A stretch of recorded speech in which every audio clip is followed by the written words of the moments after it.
how to survive the next economic crisis. Caputo and Partners, SwissBankingLawyers.com. We fight for your money. This video will create YouTube history.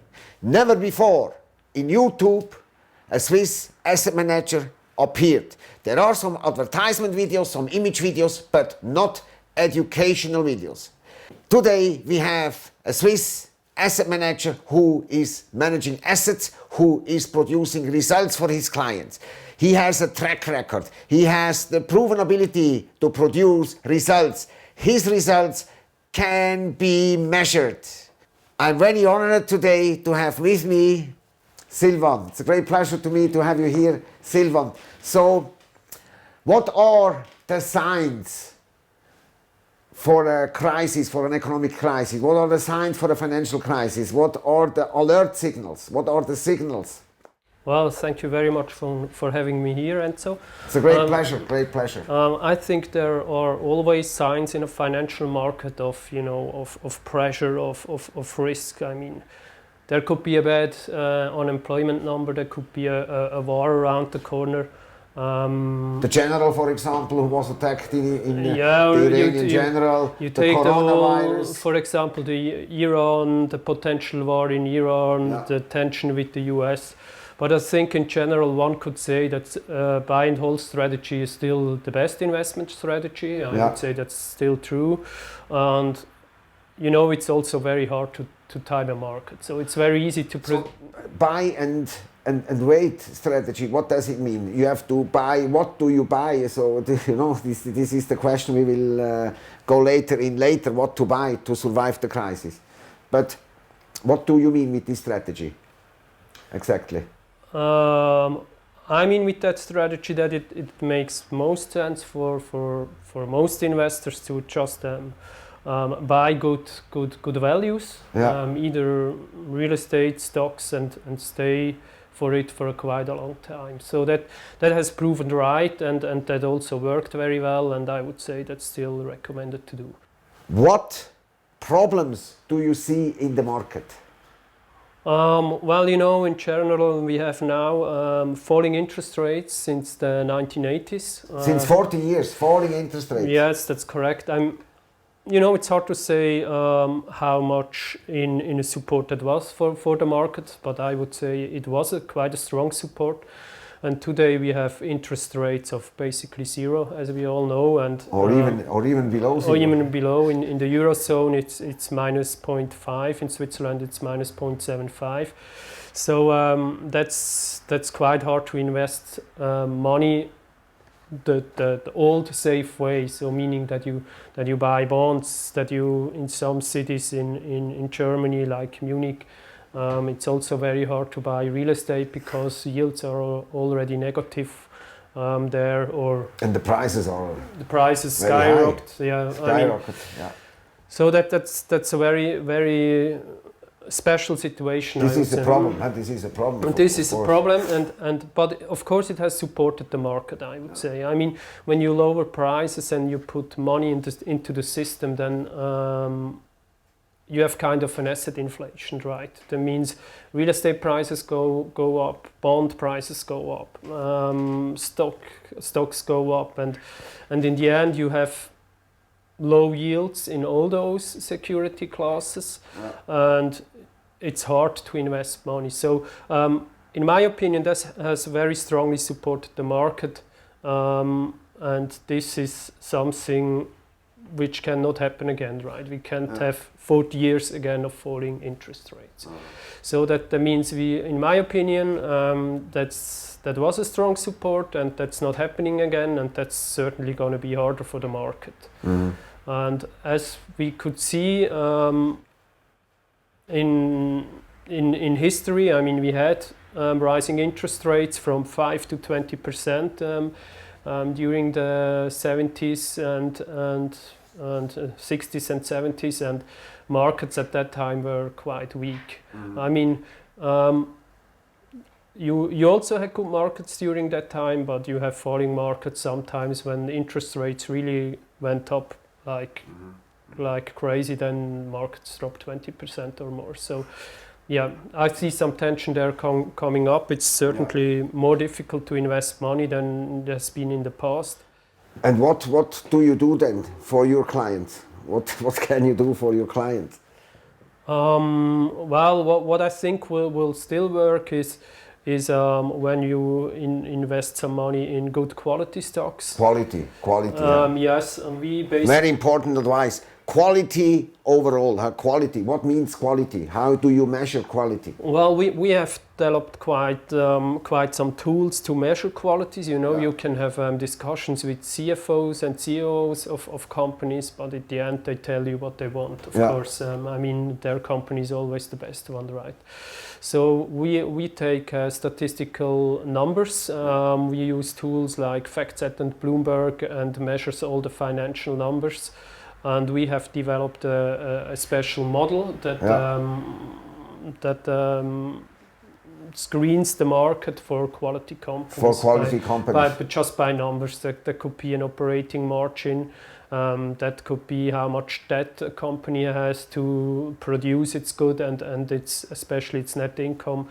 All those things are important for us, and we have proven in a track record quite nicely that worked very well. Excellent. And so you are looking for companies who have dividend payouts, but who don't fabricate these payouts, who don't take money somewhere else to pay out dividends, you know? Yes. How do you discover that? Yeah, but the model is not basically on dividends, because you could have company that have a very strong business and also very strong momentum, but they don't pay out dividends because it's not worth for them to give the money back to the shareholder, because they have so good quality growth that they rather invest the money in the business. A very good example is Apple 10 years ago.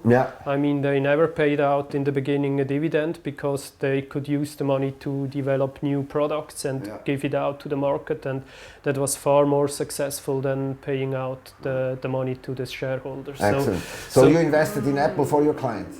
We did as well, yes. To be honest, I sold it some months ago, but it's certainly still a very good company. But that was a good example, yes. Excellent example for a company not paying out dividends, but investing the money in the business.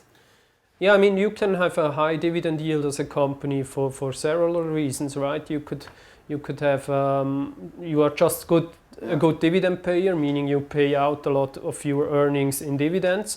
But a high dividend yield can also cure when the stocks fall, right? When you take the Swiss banks, for example, UBS pays around 4.5-5% in dividends, but that is actually not because the profits went up like crazy, because the stock went down.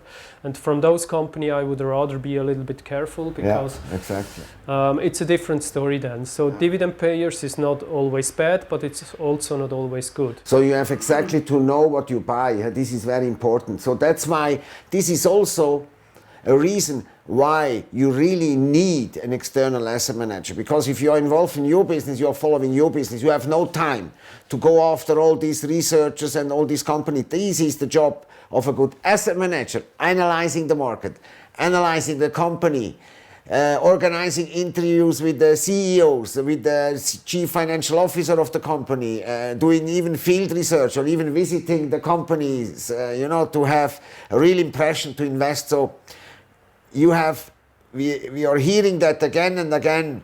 Quality is very important. Real quality, not faked quality. That's certainly true. Yes. And to do this, Silvan, he developed some tools to measure these financials, to find out which companies are good and which companies are not good. Can you explain a little bit this tool? I think this is very interesting. Yes, sure. I mean, in a first step, we screen the market with the tool and make kind of a DCF valuation. That means, what is DCF valuation? That means that I discount the profits of the company. Well, I do some adjustments there, because profits are not always profits. You can have one-offs in there and so on.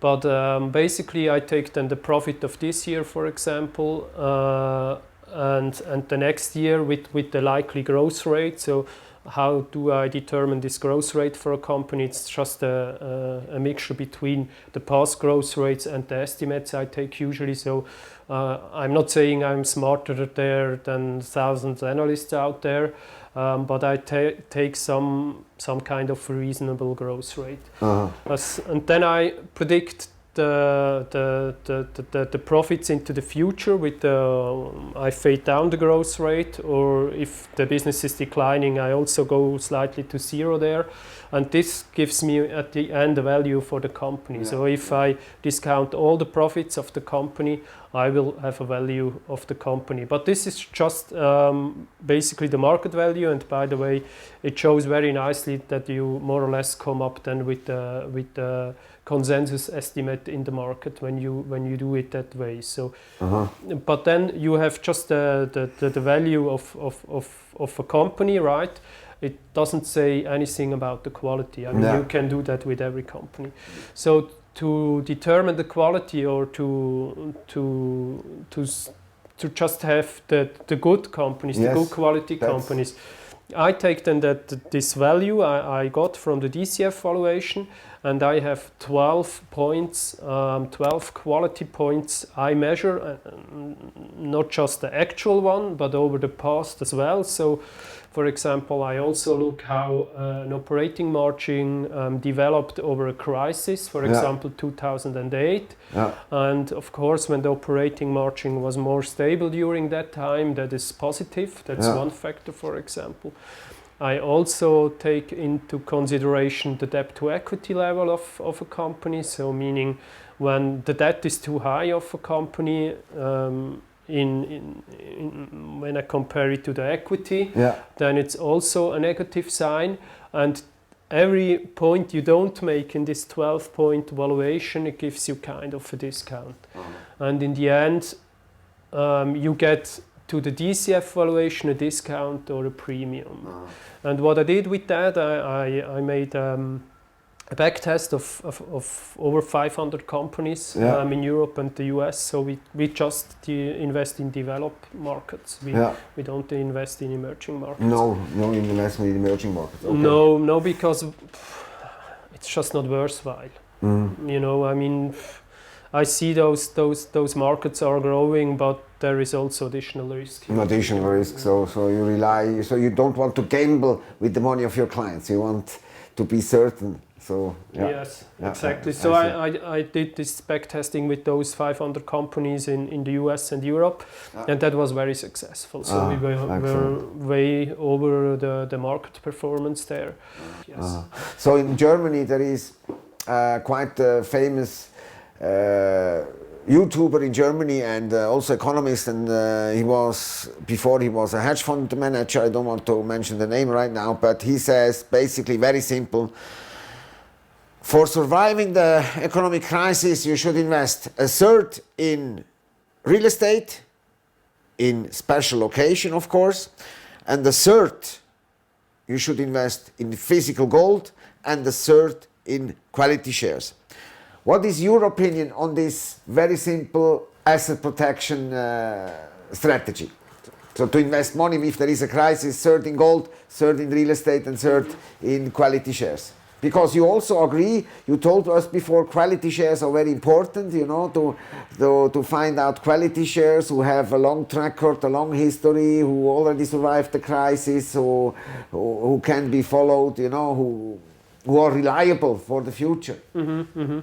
Well, I think precious metals like gold and silver are an important factor in a portfolio. So especially today. It was always, but today even more. Yeah, I think that's true, because it has some kind of protective measures, right? I mean, when everything goes down in the world, gold and silver is usually very stable, and And it's a currency. Gold is a currency who That's cannot correct, be yeah. printed. Yes. It's not the same like other Yes, currency absolutely. who you can print and print and print. So gold cannot be printed. And one thing people many times forget is they always come with opportunity costs when you buy gold, because in the past when you had 4% interest on the account and you are holding gold, you have no interest, then that's kind of an opportunity cost, right?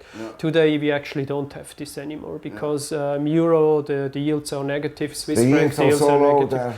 there. US dollar with the good strategy you can probably make 2% with bonds, but you know the opportunity costs of holding gold is quite low today.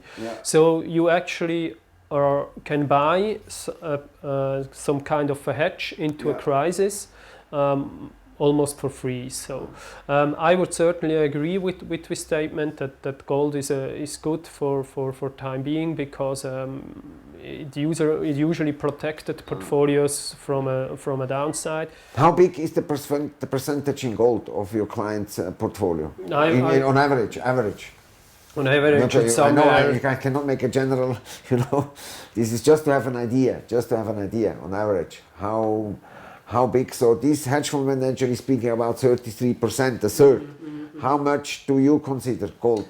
I think a third is quite a lot. I would say for a very conservative investor, it should be around 20%. About 20%. For an investor that wants to have a little bit more risk, it's probably somewhere 10%. So between 10 and 20%, I would say that's possible, but I wouldn't invest more, because it could also be that stock markets go on for 5 more years, and then when you have 1/3 invested in gold, I don't know if you. And what do you think? The stock markets, they go ahead, or there will be a crisis this year, 2020, or there will be no crisis 2020? What do you think? Has the influence of the election of President Trump an impact? Will he hinder any crisis, or what is your opinion on that? Well, I think it's not about politicians to make a stock market, and I think it's also impossible to make a stock market. So that's something the market does itself, right? I mean, there are economic numbers that are certainly very important, but we also know that there is not one-to-one correlation to economic numbers to a stock market performance, but that's, for example, something a president or a country can't. So you say, in other words, there is no prediction about there is a crisis in 2020, yes or not? It's impossible to make a prediction. It's always impossible to make a prediction about stock market, but I would say the risks are higher that something can happen. What would you do with your clients now? We have said about 10 to 20% gold, right? Yeah. We have said that we want to buy some quality stock. Now about real estate. Real estate is missing, yes? Right, real estate, what I'm still a big fan of it is the Swiss real estate market. Yeah. Even though what is so sexy about the Swiss real estate market? Well, I think it's the defensive play you can make with the Swiss real estate market, because even though the Swiss National Bank is saying, well, prices are too high and there is a sign of a crisis or a bubble, but I don't think so. That's gonna happen. I mean, we have in Switzerland, when you want to take a mortgage from a bank, credit conditions are very tight. So meaning you have to have quite a high salary. You have to put a lot of equity into the real estate.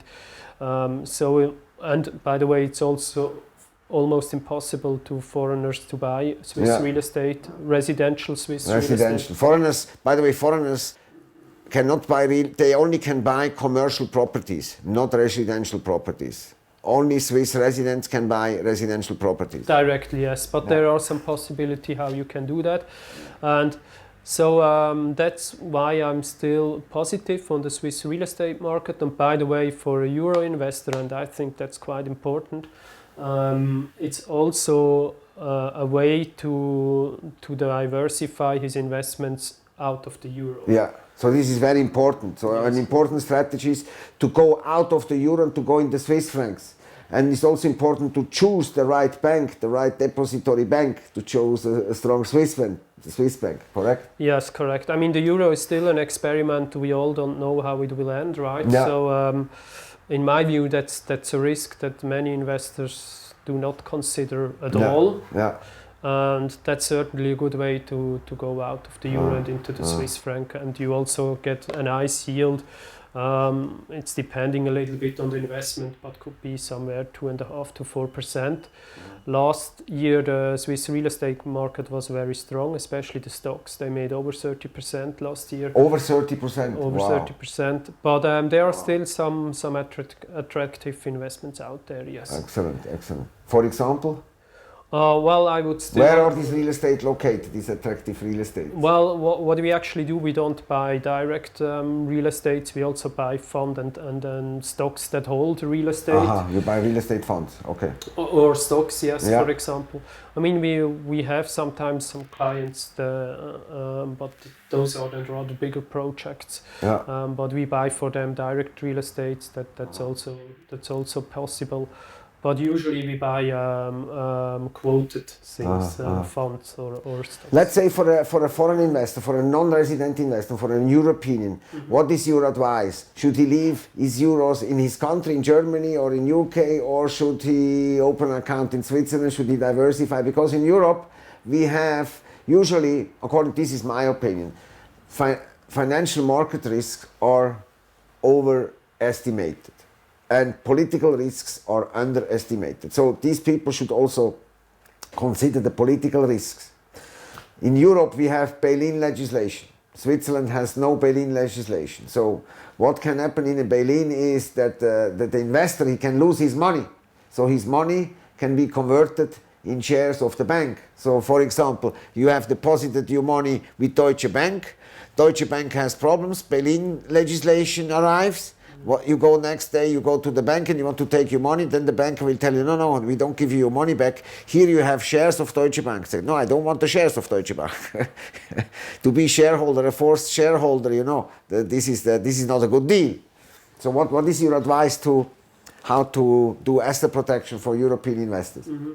Well, I think, as I already mentioned it a little bit, I think we have some kind of a crisis in the euro still, even though it's not reflected in the stock market. But I mean, you have to consider that the ECB during the euro crisis, the European Central Bank, yes, had to massively intervene into the market from protecting Italy, for example, Italian government or Greece also, that they don't have to pay 7, 8, 9, 10%, right? Yeah.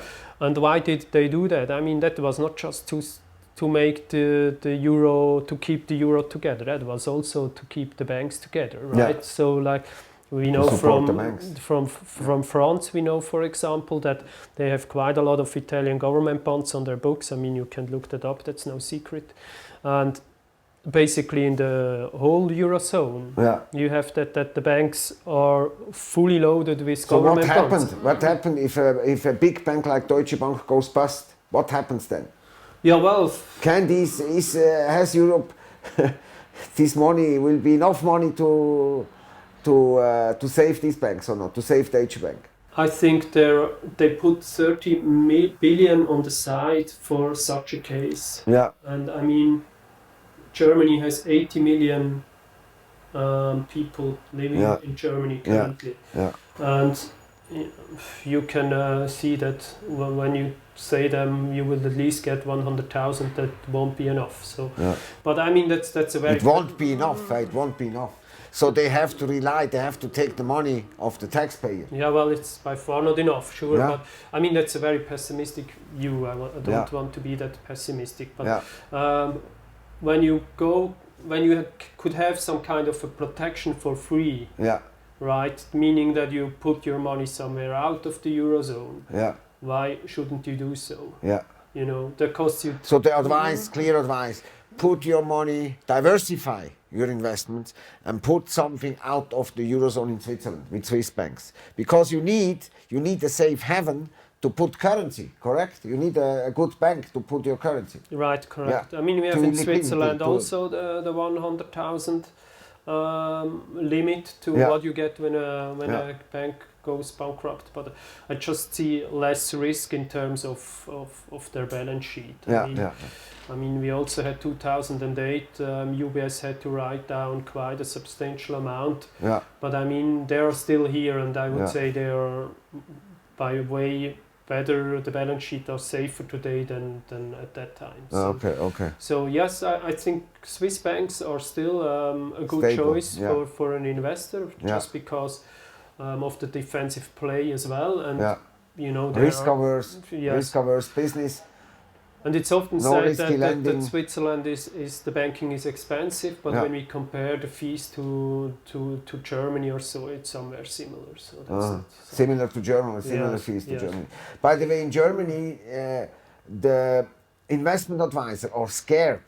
They are not giving advice anymore because all this new regulation, you know, there is too much risk for them to give advice. mhm. So Germans, that's also a reason why Germans come to Switzerland, because due to the tough regulation in the Eurozone, financial advisors are not in a position to give the advice they want. Correct? Have you seen that? Can you explain a little Yeah, bit? well, that's MiFID II, basically. I mean, that's a very big regulation. So Yeah. I don't know how many pages. I think 1,000 pages or so. Yeah. So I don't know the whole MiFID II framework. But one thing is certainly that you have to pay for every advice for research analysts.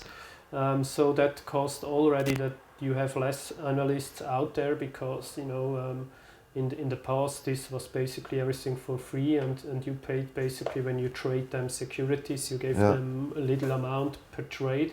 And today this is not allowed anymore, so you have to pay them directly. And this cost that, well, many of those they just gave up because they can't go to the client and saying, listen, this paper costs 5,000 francs, so 5,000 euro just doesn't work. And another thing of the regulation is that you are very strict in have to be very strict in advising people, investors. You have to follow certain rules. You have to have a certain education. You have Which is good. This is not bad. no, this is certainly not bad for the investor. But you also have to have a certain setup, meaning that you have a risk manager, compliance manager that's controlling everything, and this just costs a lot of money, you know. And I think one big thing MiFID II is quite bad about is that you have 2 weeks the possibility of setting back of the deal you did with the bank. So meaning when a bank calls you and they recommend you BMW shares, and BMW is now falling today, you can basically call them up and saying, hey, listen, I don't want these shares anymore. They have to take it back at the price. So you cannot work anymore. Yes, yes. You cannot work anymore as a bank like that. So So that is the reason why many German investors are coming to Switzerland, because in Germany they don't receive advice anymore because German financial advisors are so scared to give advice that they don't give advice. So German investors have to come to Switzerland with a different regulation. Here, at least they receive advice. Yeah, well, I wouldn't say that Germany is bad. There are certainly some good advisors out there. Yeah. But MiFID II is in I don't say it's bad advisor, you know. Don't say the advisors are good, but due to the regulation, they cannot give. They are not authorized to give their advice they would like to give. This is different. That might be true, absolutely. Yes. So let's summarize how to survive the next financial crisis. So give us a summary on how to survive. So we agreed on the principle. It's not bad. 1/3 real estate, 1/3 gold, 1/3 quality shares. It's not a bad scenario. But what is your input here? You are decreasing a little bit the gold. Maybe 1/3 is too much. You talked before, but give us a summary of the strategy to survive a financial crisis. I mean, the first thing is certainly that you have a good bank. Yeah. that you Good have bank. a bank with a good balance sheet. In the market, we call it the tier 1 ratio. You could consider, so the higher the tier 1 ratio, the better is The the tier bank. 1 capital ratio, very important. I make reference now to the private banking guide we have on our website. We have a list of all Swiss banks offering private banking services. And what we also have is the tier 1 capital ratio of each bank is listed. Also each bank offering private banking services is listed on our website, and you can read the tier 1 capital ratio. Work with banks who have a strong tier capital ratio. So I recommend capital ratio in excess of 20%. Tier 1 capital ratio more than 20%, and then I guarantee you, you are on the safe side. Yes, and one also have to say Yeah. that only the cash is on the bank's balance sheet. So Yeah. investors sometimes forget that. They mean when I have an investment with the bank, or when I have money with the bank, then and the bank goes bankrupt, everything is lost. That's not true. That's not true. That's definitely not That's true. not true. So according to Swiss law, if your money is invested, if you have shares, quality shares, real estate shares, if you have physical gold, whatever is invested, if the bank goes bust, you have the right to take out these assets out of the bankruptcy mass. It's a privilege in the bankruptcy process. It's a privilege that you as investor can take out the investments. Only the cash money, if you have liquid money in the bank, this liquid money falls in the bankruptcy mass, but not your investments. You are always safe. That's It's very true, important, absolutely. yeah. Yeah. Yes. Other than that, as you already said, I think 1/3 gold is, in my opinion, too much. I would have at maximum 20%. Yeah. I would have at least 30 to 40% in stocks. Yeah. I would have at least 20% in Swiss real estate. And what I would also have is, even though it is in a bankruptcy case, it is on the balance sheet of the bank, but I would have some cash.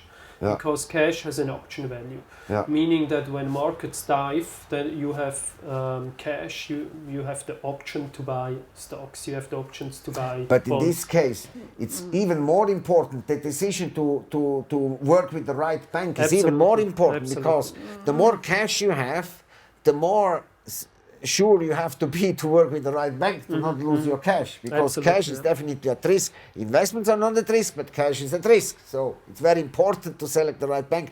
That's why people prefer to work with Swiss banks, because they are very strongly capitalized, very good capitalized compared to the bank of the Eurozone. By the way, as said before, in the Eurozone we have bail-in legislation and other disadvantages. Yes, the four things I would really consider: the quality of the bank. I would buy some gold, I would buy some real estate, Swiss real estate. Could also be that you now can buy some real estate in England. Probably I would consider that, because there are some REITs with some tax advantages, which is also an interesting field, and the Brexit is now over. REITs, give the abbreviation, because not everybody knows what REITs are. Sure, that's REITs means real estate investment trusts. Real estate investment trust, so it's an instrument to invest in real estate. Yes, that's correct. To diversify also. Yeah, well, the name has been famous. It was invented in the US, and in Singapore it's also quite famous. REITs, yeah. You have special laws there, or tax advantages when you pay out a certain amount of your profits. Yeah. Then you have some tax advantages. That's why they come up with REITs, and REITs would basically be the companies, they have these tax advantages. So when you screen for REITs, but in today's world, everything that is connected to real estate, it's sometimes called REITs. That's, I said, in England there are also some quite good real estate companies. And I hear it also in Sweden. In Sweden I hear it also should be an attractive real estate market. Yes, could be, yes. I'm not so familiar with that. Okay. But yes, I said the bank is important. Some gold, I would keep it lower than 30%, but it's important. But gold kept in Switzerland, because the jurisdiction is also important. Not only to keep gold. Gold should be kept in a secure jurisdictions like Switzerland. Yes, So gold yes. should be kept in a jurisdiction which is not, you should not be kept in your jurisdiction where you live, in your home jurisdiction. Because if something happened to you, if you're a businessman, you have competitors. Competitors, you know, they can attack you. They can fabricate scenarios. They can fabricate corruption scenarios, and overnight you're in an investigation. You can be involved in a criminal investigation over the night. It can go very quick. And then what will happen?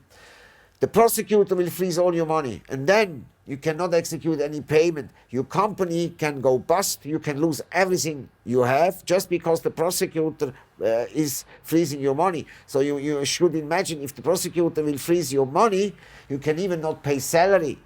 You know, nothing will help you if after 6 months it come out that you was innocent. What do you do with that? Your company is already gone. Nobody will compensate you. So the best way to be protected for such a scenario, and we saw it times over time in many, many cases. We had few clients who were so happy to have money here because their money has been confiscated for a certain period of time in Germany, and in Switzerland they had access to their funds, you know, to pay their lawyers, to pay the defense, you know, because if you are involved in such situation, it's very bad, and you are happy to have something in Switzerland. And also for security reasons, for gold storage, the jurisdiction is important.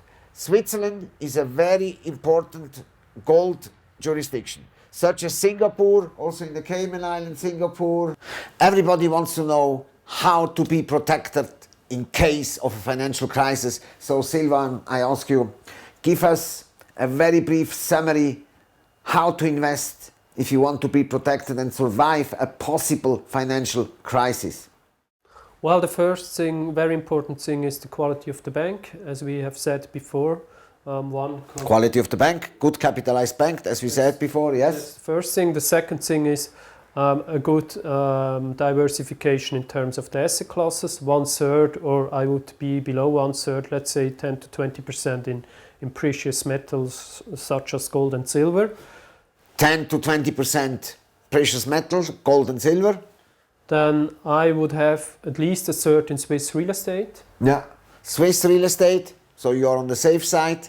Obviously, the asset manager he has a know-how, a very deep know-how in the Swiss real estate market. And then could be, you know, somewhere between 30 to 50% in quality stocks, good names. 30 to 50% good quality stocks, good names, with the history, with the good track products, record. and Good products, that yeah. also will survive during downturns, yes. Exactly, because people, even if you have a financial crisis or even an economic collapse or the depression or even the civil war, people, they have to eat. They have to eat. Right, they have to consume. They don't disappear, you know. Even because there is the crisis, nobody disappears. And you know, in most of those cases, they drink more alcohol than during. So they drink more alcohol, they smoke more cigarettes, so we should invest more in whiskey producing companies and in tobacco companies, for example. This was the summary. Thank you very much. Thank you very much, Silvan, for your very interesting information. If you like insider information just like this, please show it to us. Please share, like and subscribe our YouTube channel. If you like more videos like this, if you don't want to miss any video in the future, please press the subscribe button and ring the bell, so you will make sure to never miss one of our future videos. Thank you for your time. See you in the next video.